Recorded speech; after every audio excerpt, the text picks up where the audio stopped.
Mueller's Russia investigation. I want to bring in John Bussey from the Wall Street Journal. John, good afternoon. Hi. Thanks for joining us. See you. I want to Pleasure. ask you first about this breaking news we're getting, which is that Mueller's team has removed a top senior FBI agent over what appear to be anti-Trump texts that he sent to colleagues. What do you read into that? He apparently sent some anti-Trump texts to colleagues, and Mueller doesn't want to have that influencing his investigation. I mean, that's the best that we can judge, just like you, from what he's doing. He wants to have people remaining impartial and investigating what Mueller wants to come to a conclusion about. Was there collusion between the Trump campaign and Russia? Inappropriate collusion? And was there subsequent obstruction of justice as the FBI began to investigate that issue and others concerning the Trump campaign? And President Trump himself, again this morning, insisted that there was no collusion and no collusion has been proven. But we also know that his first national security advisor, General Michael Flynn, has pleaded guilty and struck a deal with Mueller's team. Specifically, Flynn has pleaded guilty to lying under oath to the FBI. What did he lie about? Can you get into the details there, because they're pretty important? Yeah, that's right. Well, he lied about what he talked with the Russian ambassador about. He talked with him about sanctions. He had said that he had not talked to him about the sanctions. And so the FBI caught him in a lie. But remember also, when you think about what President Trump has said about this investigation in the past, he has said many things about it, many of which have been proven false, particularly about contact between various individuals and Russian diplomats or individuals that were associated with Russia. So it's not surprising that the president said what he said this morning. And Garrick, your correspondent, I think had it right on the mark. We don't know what we don't know yet. This is an investigation that's ongoing. And very importantly, the signals that are being sent by Mueller here, where he has cut a deal with Flynn. Flynn could have been, presumably, if all the charges against Flynn that Mueller had at his disposal had been brought to bear, a prison sentence of substantial years might have been in the offing for General Flynn if he had been found guilty. But instead, a much lighter possible sentence has been presented him, and only one charge was brought against him, which he pled guilty to, which means that a deal was struck, and Mueller must feel that he's going to get something as a result of that deal being struck. We just don't know what it is yet. Okay, and the White House also, with their official response that came yesterday from Ty Cobb, said, we can pull that up on the screen here so viewers can see it. Ty Cobb said, this plea does not implicate anyone other than Flynn himself, essentially saying the buck stops there. But at the same time, we're also hearing that Jared Kushner is tied into the guilty plea from Flynn because he was somebody that instructed him to reach out to the Israelis during the transition. So is that fair of the White House to say there is nothing in this that implicates anyone other than General Flynn, or are they right? Well, Ty Cobb is the president's lawyer, so you would expect him to do his job and to diminish what's happening as much as he possibly can. I mean, Ty Cobb also said General Flynn was a former Obama administration official, which he was, but he was removed. Until he was fired, he was. Exactly. He was removed by President Obama from his position. And President Trump was warned by the Obama administration about General Flynn and encouraged not to give him a senior post. So Ty Cobb is doing what he's hired to do, and he's being a lawyer for the president.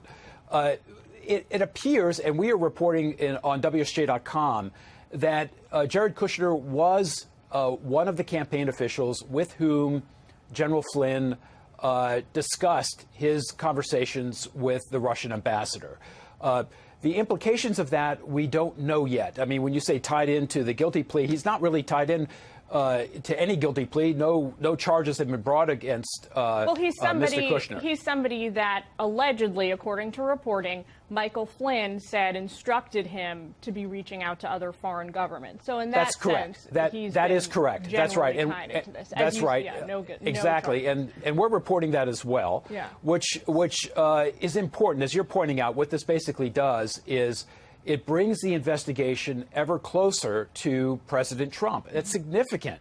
if his son-in-law was somebody who was in these discussions with General Flynn. So, John, we've got to leave it there, unfortunately. The White House has been insisting up until recently that this is all wrapping up very soon. The signs we're seeing this week, safe to say, we're now maybe not heading in that direction as rapidly as we once were, unfortunately. Thank you so much for your time this afternoon.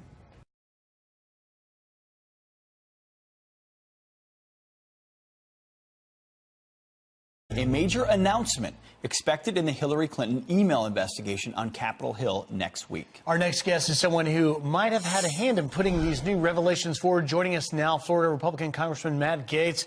First, Congressman, happy Thanksgiving. Happy Thanksgiving and happy Black Friday to you. Of course. Now, tell us, you are possibly headed towards some sort of announcement about the Clinton email scandal. We have talked extensively about it. Others in the media perhaps less inclined to, but we wanted to bring you on. What can you tell us?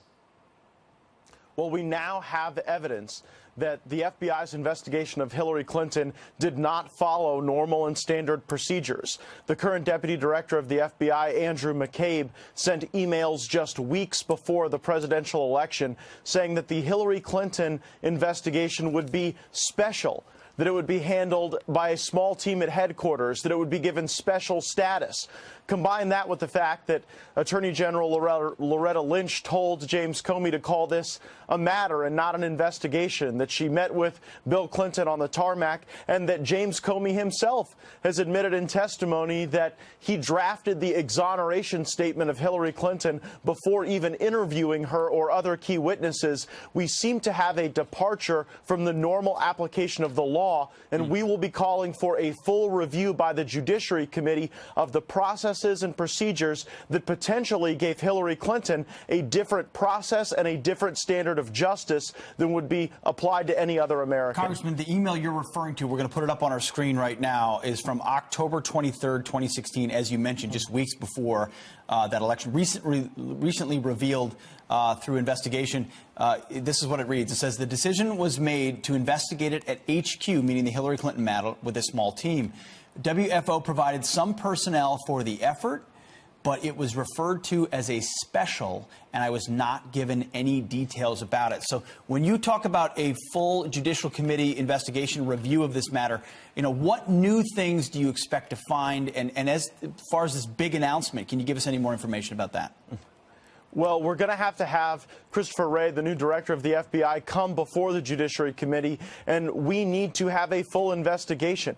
I believe there are others on the Judiciary Committee who are deeply troubled by the thought that Hillary Clinton would be given this special status in an investigation of potentially the mishandling of classified information. And, you know, you've got time and again circumstances where the FBI's procedures seem to have been influenced by Loretta Lynch, either by telling James Comey to call this a matter and not an investigation, or by simply constraining the review of the facts to a very small team. So I suspect that in the coming weeks, you will see the Judiciary Committee really look into whether or not we've got to have checks and balances at the FBI so that special people don't get special status. And if we didn't have a real robust investigation of Hillary Clinton, that's a real problem because it's an erosion of the rule of law. Congressman, we've got to let it go right there. We'll find out whether former Director James Comey was telling the truth when he said that the Clinton investigation was handled in an apolitical and entirely routine manner. It sounds like you feel differently.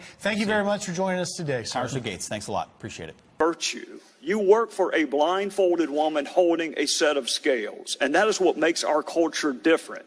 How do you restore people's trust, Republicans and Democrats, confidence in a Department of Justice when it seems like different rules apply depending on who's in power?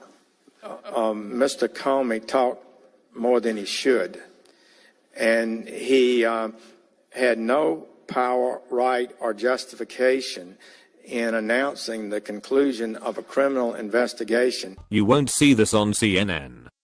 The Justice Department has reopened the investigation of Hillary Clinton's mishandling of classified material on her private email system while she was Secretary of State, and is considering offering her a plea bargain if she will agree to plead guilty to charges of breaking the law, according to a Clinton attorney.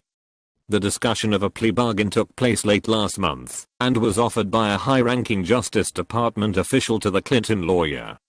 During the exploratory talks with the prosecutor, the Clinton attorney was told that despite former FBI Director James Comey's decision last July not to prosecute Hillary, the Justice Department has re-examined the email case and believes there are ample grounds for prosecuting Hillary on a number of counts. Under the Justice Department's plea offer, Hillary will be required to sign a document admitting that she committed a prosecutable crime. In return, the DOJ would agree not to bring charges against Hillary in connection with the email probe. Also, as part of the agreement, the Justice Department would not proceed with an investigation of Hillary's pay-to-play deals with foreign governments and businessmen who contributed to the Clinton Foundation or who paid Bill Clinton exorbitant speaking fees. The Clinton attorney cautioned that normally a plea is offered by a prosecutor only upon arraignment, and Hillary has not yet been charged with any crime.